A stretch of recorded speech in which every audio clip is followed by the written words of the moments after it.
ನಮಸ್ಕಾರ ಸ್ನೇಹಿತರೆ, ನಾನು ಹನುಮಂತ್ ಮಾಗೆ. ಸ್ನೇಹಿತರೆ, ಎಲ್ಲರೂ ಕೂಡ ಊಹೆ ಮಾಡಿಕೊಂಡಿರಲಿಲ್ಲ ಇವತ್ತಿನ ಬೆಳಗಿನ ಜಾವ ದಿಲೀಪ್ ರಾಜ್ ಅನ್ನುವಂಥ ವ್ಯಕ್ತಿ ನಿಧನರಾಗಿ ಬಿಡ್ತಾರೆ ಅಂತೇಳಿ. ಅವರ ನಿಧನದ ಬಳಿಕ ಬಹುತೇಕ ಜನರು ಕಣ್ಣೀರನ್ನು ಹಾಕ್ತಾ ಇದ್ದಾರೆ. ಈಗ ಆಗಬಾರ್ದಿತ್ತು ಅನ್ನೋ ರೀತಿಯಲ್ಲಿ ದೇವರಿಗೆ ಶಾಪವನ್ನು ಹಾಕ್ತಾ ಇದ್ದಾರೆ. ದೇವರು ಸರಿ ಇಲ್ಲ ಅನ್ನೋ ಹಾಗೆ ಮಾತನಾಡಿಕೊಳ್ತಾ ಇದ್ದಾರೆ. ಅನೇಕರು ಅನೇಕ ರೀತಿಯಲ್ಲಿ ದೇವರಿಗೆ ಶಾಪವನ್ನು ಹಾಕಿ ಇಡೀ ಮಣ್ಣು ತೋರ್ತಾ ಇದ್ದಾರೆ. ಇದಕ್ಕೆಲ್ಲದಕ್ಕೂ ಕೂಡ ಕಾರಣ ದಿಲೀಪ್ ರಾಜ್ ಅನ್ನುವಂಥ ನಿಧನ. ಹುಟ್ಟಿದವರೆಲ್ಲರೂ ಕೂಡ ಸಾವನ್ನಪ್ಪಿ ಬಿಡ್ತಾರೆ. ಅದರಲ್ಲಿ ದಿಲೀಪ್ ರಾಜ್ ಸಾವಿನ ಬಳಿಕ ಇದ್ಯಾಕೆ ಜನಗಳು ಈ ರೀತಿಯಾಗಿ, ಅಥವಾ ಸಹ ಕಲಾವಿದರಾಗಿರ್ಬೋದು, ಸಿನಿಮಾ ತಂಡದವರಾಗಿರ್ಬೋದು, ಯಾಕೆ ಈ ರೀತಿಯಾಗಿ ಮಾತನಾಡ್ತಾ ಇದ್ದಾರೆ ಅನ್ನುವಂಥ ಪ್ರಶ್ನೆ ನಿಮ್ಮಲ್ಲಿ ಹುಟ್ಟಿಕೊಳ್ಳಬಹುದು. ಈ ದಿಲೀಪ್ ರಾಜ್ ಬದುಕು ಹಾಗಿರಲಿಲ್ಲ. ದಿಲೀಪ್ ರಾಜ್ ಕೂಡ ಜನರ ಜೊತೆ ಹಾಗೆ ಒಡನಾಟವನ್ನು ಕೂಡ ಹೊಂದಿರಲಿಲ್ಲ. ಸ್ನೇಹಿತರೆ, ಅವರ ಒಡನಾಟವನ್ನು ಕಂಡಂಥವರು ಬಹುತೇಕ ಹೇಳ್ತಾ ಇರುವಂಥದ್ದಾದರೂ ಏನೋ, ಈ ದಿಲೀಪ್ ರಾಜ್ ಪ್ರೊಡಕ್ಷನ್ ಹೌಸ್ ಅಲ್ಲಿ ಕೆಲಸ ಮಾಡಿದಂಥವರು ಕಲಾವಿದರು ಹೇಳ್ತಾ ಇರುವಂಥದ್ದೇನೋ, ಹಿರಿಯ ಕಲಾವಿದರು ಹೇಳ್ತಾ ಇರುವಂಥದ್ದೇನೋ, ಇನ್ನು ಹೆಂಡತಿಗೆ ಅದು ಯಾವ ಕಷ್ಟಗಳಿದಾವೆ, ಮಕ್ಕಳ ಬದುಕು ಮುಂದೆ ಹೇಗೆ, ಈ ಕುರಿತಾಗಿ ಒಂದಿಷ್ಟು ಮಾಹಿತಿಯನ್ನು ಗಮನಿಸ್ತಾ ಹೋಗೋಣ. ಸಾಮಾನ್ಯವಾಗಿ ಹೃದಯಾಘಾತ ಅನ್ನುವಂಥದ್ದು ಇತ್ತೀಚೆಗಂತೂ ಇದೇನು ನಾವು ಆಘಾತ ಪಡುವಂಥ ರೀತಿಯಲ್ಲಿ ಏನಿಲ್ಲ. ಯಾವ ಸಂದರ್ಭದಲ್ಲಿ ಯಾರಿಗೆ ಬೇಕಾದರೂ ಹೃದಯಾಘಾತ ಸಂಭವಿಸಬಿಡುತ್ತೆ. ಕೇವಲ 47 ವರ್ಷ, ಅರ್ಧ ಜೀವನವೂ ಕೂಡ ಮುಗಿದೋಗಿರಲಿಲ್ಲ. ಅಂಥದ್ರಲ್ಲಿ ಈ ರೀತಿಯಾದಂಥ ಹೃದಯಾಘಾತ ಸಂಭವಿಸಿ ಇದೀಗ ಎಲ್ಲರ ಮನಸ್ಸನ್ನ ಗೆದ್ದಂಥ ವ್ಯಕ್ತಿ. ಅದರಲ್ಲೂ ಕೂಡ ಸಿನಿಮಾ ರಂಗದಲ್ಲಿ ಆಗಿರ್ಬೋದು ಅಥವಾ ಕಲಾವಿದರ ಬದುಕಲ್ಲಿ ಎಲ್ಲರ ಮನಸ್ಸನ್ನ ಗೆಲ್ಲೋದು ಅಷ್ಟು ಸುಲಭವಾದಂಥ ಕೆಲಸ ಅಲ್ಲ. ಆದರೆ ದಿಲೀಪ್ ರಾಜ್ ಎಲ್ಲರ ಮನಸ್ಸನ್ನು ಕೂಡ ಗೆದ್ದು ಬಿಟ್ಟಿದ್ರು.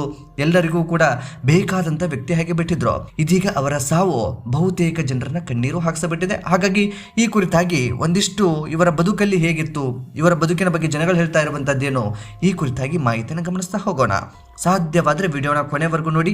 ನೀವೇನಾದರೂ ನಮ್ಮ ಚಾನಲ್ನ ಸಬ್ಸ್ಕ್ರೈಬ್ ಮಾಡಿಕೊಳ್ಳದೆ ವಿಡಿಯೋವನ್ನು ಗಮನಿಸ್ತಾ ಇದ್ದರೆ ಈ ಕೂಡಲೇ ಸಬ್ಸ್ಕ್ರೈಬ್ ಮಾಡಿ ಹಾಗೂ ಬೆಲ್ ಐಕನ್ ಕೂಡ ಕ್ಲಿಕ್ ಮಾಡಿಕೊಳ್ಳಿ. ಸ್ನೇಹಿತರೆ, ಆರಂಭದಲ್ಲಿ ದೃಶ್ಯವೊಂದನ್ನು ಗಮನಿಸ್ತಾ ಇದ್ರಿ. ನಟ ದಿಲೀಪ್ ರಾಜ್ ಅವರು ಮರಣ ಆದ ಬಳಿಕ ಅಥವಾ ಸಾವನ್ನಪ್ಪಿದ ಬಳಿಕ ಅವರದೇ ಒಂದು ತೋಟ ಅಥವಾ ಫಾರ್ಮ್ ಹೌಸ್ನಲ್ಲಿ ಅವರನ್ನು ಇವತ್ತು ಸಾಯಂಕಾಲ 4 ಗಂಟೆ ಹೆಚ್ಚು ಕಡಿಮೆ ಅಂತಿಮ ಕ್ರಿಯೆ ಅಂತದೆಲ್ಲವೂ ಕೂಡ ನಡೆದು ಹೋಗುವಂಥದ್ದು.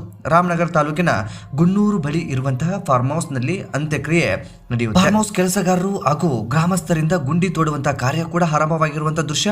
ಕಳೆದ 10 ವರ್ಷದ ಹಿಂದೆ ಗುನ್ನೂರು ಗ್ರಾಮದಲ್ಲಿ 1 ಎಕರೆ ಜಮೀನನ್ನ ಈ ವ್ಯಕ್ತಿ ಖರೀದಿಸಿ ಬಿಟ್ಟಿದ್ರು.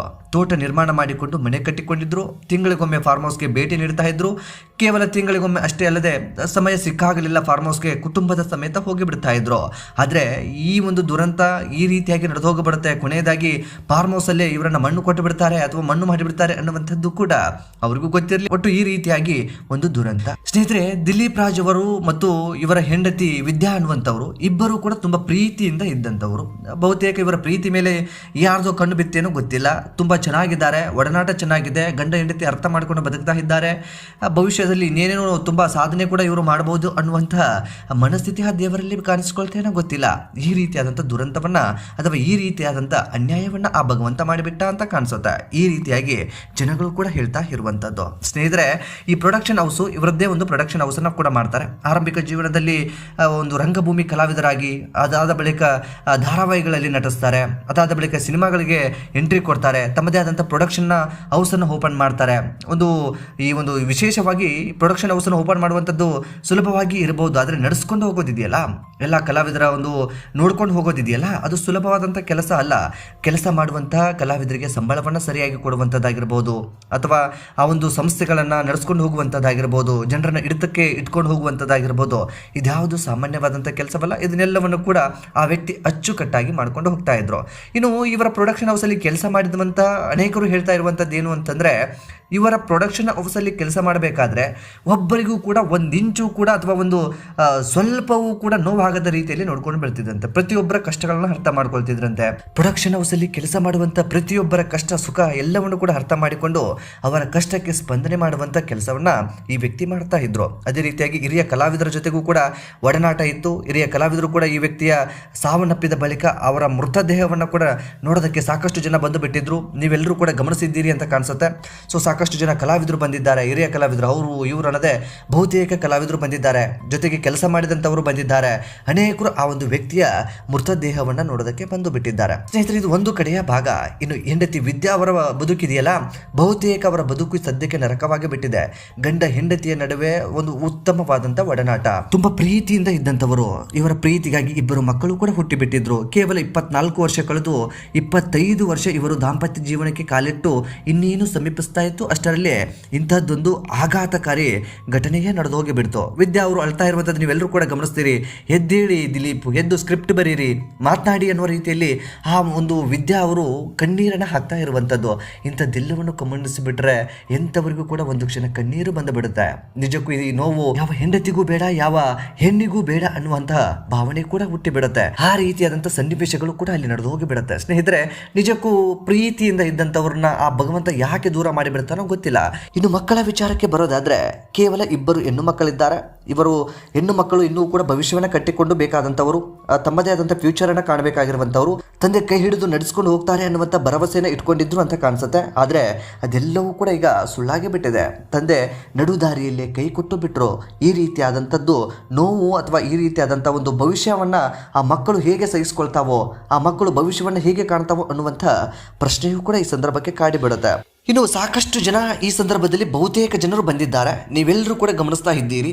ಸಾಕಷ್ಟು ಜನ ಬಂದಿರುವಂಥವ್ರು ಹೇಳ್ತಾ ಇರುವಂಥದ್ದು ಏನು ಅಂತಂದರೆ, ಒಳ್ಳೆಯ ವ್ಯಕ್ತಿ, ತುಂಬ ಜನರ ಕಷ್ಟಗಳನ್ನ ಅರ್ಥ ಮಾಡಿಕೊಳ್ತಾ ಇದ್ರು, ಕೆಲಸಗಾರ ಒಂದು ಪರಿಸ್ಥಿತಿಗಳನ್ನ ಅರ್ಥ ಮಾಡಿಕೊಳ್ತಾ ಇದ್ರು, ಕಲಾವಿದರ ಬದುಕನ್ನು ಅರ್ಥ ಮಾಡಿಕೊಳ್ತಾ ಇದ್ರು. ಯಾಕೆಂತಂದರೆ ಅವರು ಕೂಡ ಒಂದು ಆ ಕಷ್ಟಗಳನ್ನು ಅನುಭವಿಸಿ ಬಂದಿರೋ ಕಾರಣದಿಂದಾಗಿ ಎಲ್ಲರ ನೋವು ಏನು ಅನ್ನೋದ್ರ ಬಗ್ಗೆ ತಿಳುವಳಿಕೆ ಇತ್ತು. ಹಾಗಾಗಿ ಒಳ್ಳೆಯ ವ್ಯಕ್ತಿ ಅನ್ನುವ ನಿಟ್ಟಿನಲ್ಲಿ ಮಾತನಾಡಿಕೊಳ್ತಾರೆ. ಬಹುತೇಕ ಜನರು ಅವರವರ ಕೆಲಸದಲ್ಲಿ ಬಿಜಿ ಇರ್ತಾರೆ. ಆಗ ಯಾರು ಕೂಡ ಇವರು ಬದುಕಿದಂಥ ಸಂದರ್ಭದಲ್ಲಿ ಬರೋದಕ್ಕೆ ಸಾಧ್ಯ ಆಗೋದಿಲ್ಲ, ಮಾತನಾಡಿಸೋದಕ್ಕೂ ಕೂಡ ಸಾಧ್ಯ ಆಗಿರೋದಿಲ್ಲ. ಅದೆಷ್ಟೋ ಜನ ಸಿಗೋಣ, ಇನ್ನೇನು ಮಾತನಾಡೋಣ ಅನ್ನೋ ರೀತಿಯಲ್ಲಿ ಫೋನ್ ಕಾಲ್ನಲ್ಲೇ ಮಾತಾಡಿರ್ತಾರೆ. ಸಿಗಬೇಕು ಅನ್ನೋಷ್ಟೊತ್ತಿಗೆ ಈ ರೀತಿಯಾದಂಥ ದುರಂತವೇ ನಡೆದು ಹೋಗಿ ಬಿಟ್ಟಿರುತ್ತೆ. ಎಲ್ಲರ ಬದುಕಲ್ಲೂ ಕೂಡ ಹೀಗೆ ಅವರವರ ಬದುಕಿಗೆ ಅವರೆಲ್ಲರೂ ಕೂಡ ಬ್ಯುಸಿ ಆಗಿಬಿಡ್ತಾರೆ. ಒಡನಾಟ ಎಲ್ಲವೂ ಕೂಡ ಇದ್ರೂ ಕೂಡ ಕೇವಲ ಫೋನ್ ಕರೆಗೆ ಮಾತ್ರ ಆ ಒಂದು ಸಂಬಂಧಗಳು ಸೀಮಿತವಾಗಿ ಬಿಟ್ಟಿದ್ದಾವೆ. ಜೊತೆಗೆ ಸಿಗೋಕ್ಕಾಗ್ತಾ ಇಲ್ಲ, ಮಾತನಾಡೋಕ್ಕಾಗ್ತಾ ಇಲ್ಲ.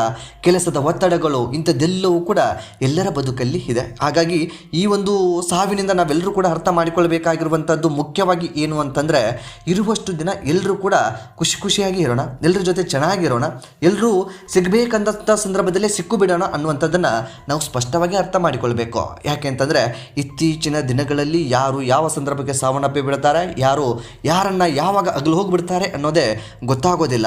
ಆದರೆ ನಾವು ಯಾರ ಜೊತೆ ನಾವು ಮಾತನಾಡಬೇಕು ಅಥವಾ ಇನ್ನೇನೋ ಮಾಡಬೇಕು ಅಂತಿರ್ತೀವಿ, ಅಥವಾ ಇನ್ನೇನೋ ಅವ್ರ ಜೊತೆಗೆ ಒಂದು ಯಾವುದೋ ಕೆಲಸವನ್ನು ಮಾಡಬೇಕು ಅಥವಾ ಒಂದು ಅವ್ರ ಜೊತೆಗೆ ಊಟ ಮಾಡಬೇಕು ಅನ್ನುವಂಥ ಆಸೆಗಳನ್ನು ಇಟ್ಕೊಂಡು ಕೂತ್ಕೊಂಡಿರ್ತೀವಿ.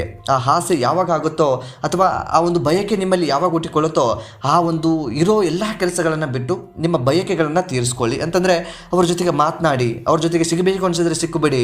ನಿಮ್ಮ ಕುಟುಂಬದ ಸದಸ್ಯರೇ ಆಗಿರಬಹುದು, ಸ್ನೇಹಿತರೇ ಆಗಿರಬಹುದು, ಅಥವಾ ಇನ್ಯಾರೇ ಆಗಿರಬಹುದು, ಯಾರು ಬೇಕಾದರೂ ಯಾವಾಗ ಬೇಕಾದರೂ ಪ್ರಾಣ ಪಕ್ಷಿ ಹಾರು ಹೋಗಿ ಬಿಡಬಹುದು. ಹಾಗಾಗಿ ಸಿಗಬೇಕು ಅಂದಾಗಲೇ, ಮಾತನಾಡಬೇಕು ಅಂದಾಗಲೇ ಆ ಕೆಲಸವನ್ನು ಮಾಡಿ. ಎಲ್ಲರೂ ಬದುಕು ಹಾಗೇ ಆಗಿಬಿಟ್ಟಿದೆ. ಎಲ್ಲರೂ ಕೆಲಸ ದುಡ್ಡು ಇದರ ಹಿಂದೆ ಬೆನ್ನತ್ತೆ ಬಿಟ್ಟಿದ್ದೀವಿ. ಹಾಗಾಗಿ ಸಂಬಂಧಗಳ ಬೆಲೆಗಳನ್ನು ಮರ್ತಾ ಇದ್ದೀವಿ, ಸಂಬಂಧಗಳ ಜೊತೆಗೆ ಬೆರೆಯೋದಕ್ಕೆ ಆಗ್ತಾ ಇಲ್ಲ, ಎಲ್ಲರೂ ಕೂಡ ಬ್ಯುಸಿಯಾಗಿ ಬಿಟ್ಟಿದ್ದೀವಿ.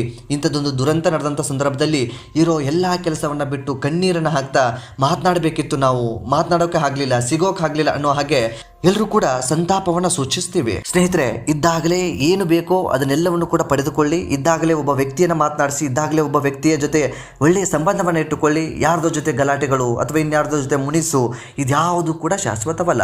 ನಾವು ಸತ್ತಾಗ ಬರುವಂಥದ್ದು ಕೇವಲ ಒಳ್ಳೆಯದು ಕೆಟ್ಟದ್ದು ಅನ್ನುವಂಥ ಪದಗಳು. ಒಳ್ಳೆಯ ವ್ಯಕ್ತಿ ಇದ್ದ ಅನ್ನುವ ಹಾಗೆ ಮಾತನಾಡ್ತಾರೆ, ಇಲ್ಲ ಅಂತಂದರೆ ಇಂಥ ಕೆಟ್ಟ ವ್ಯಕ್ತಿ ಇರಬಾರ್ದಿತ್ತು, ಸತ್ತೋಗಿದೆ ಒಳ್ಳೆಯದಾಯಿತು ಅನ್ನೋ ಹಾಗೆ ಮಾತನಾಡ್ತಾರೆ. ಕೇವಲ ಬರುವಂಥದ್ದು ಒಳ್ಳೆಯದು ಮತ್ತು ಕೆಟ್ಟದ್ದು ಮಾತ್ರ. ನಮ್ಮಲ್ಲಿ ದುಡ್ಡು ಇದೆಯೋ ಇನ್ನೊಂದಿದೆಯೋ ಅದ್ಯಾವುದು ಕೂಡ ಮ್ಯಾಟ್ರ್ ಆಗಲ್ಲ, ಅದ್ಯಾವುದು ಕೂಡ ಲೆಕ್ಕಕ್ಕೆ ಬರೋದಿಲ್ಲ. ಈ ಒಂದು ಸಾವಿನ ಬಳಿಕ ನನಗೆ ವಿಶೇಷವಾಗಿ ಅರ್ಥ ಆಗಿರುವಂಥದ್ದು ಏನು ಅಂತಂದರೆ, ಇರುವಷ್ಟು ದಿನ ಎಲ್ಲರ ಜೊತೆ ಚೆನ್ನಾಗಿರೋಣ, ಅನಿಸಿದ್ದನ್ನು ಆ ಕ್ಷಣಕ್ಕೆ ವ್ಯಕ್ತಪಡಿಸೋಣ, ಸಿಗಬೇಕಂದಂಥವ್ರ ಜೊತೆಗೆ ಮಾತನಾಡಬೇಕಂದವ್ರ ಜೊತೆಗೆ ಆ ಕ್ಷಣಕ್ಕೆ ಆ ಒಂದು ಕೆಲಸವನ್ನು ಮಾಡಿಬಿಡೋಣ ಅನ್ನುವ ಹಾಗೆ ನನಗಂತೂ ವೈಯಕ್ತಿಕವಾಗಿ ಅನಿಸಿಬಿಟ್ಟಿದೆ. ಸ್ನೇಹಿತರೆ, ನಿಮಗೇನು ಅನಿಸುತ್ತೆ ಈ ಕುರಿತಾಗಿ ಕಾಮೆಂಟ್ ಬಾಕ್ಸಲ್ಲಿ ಮೆನ್ಷನ್ ಮಾಡಿ. ಸಾಧ್ಯವಾದರೆ ಈ ಒಂದು ವಿಡಿಯೋನ ನಿಮ್ಮ ಸ್ನೇಹಿತರಿಗೂ ಕೂಡ ಶೇರ್ ಮಾಡಿ.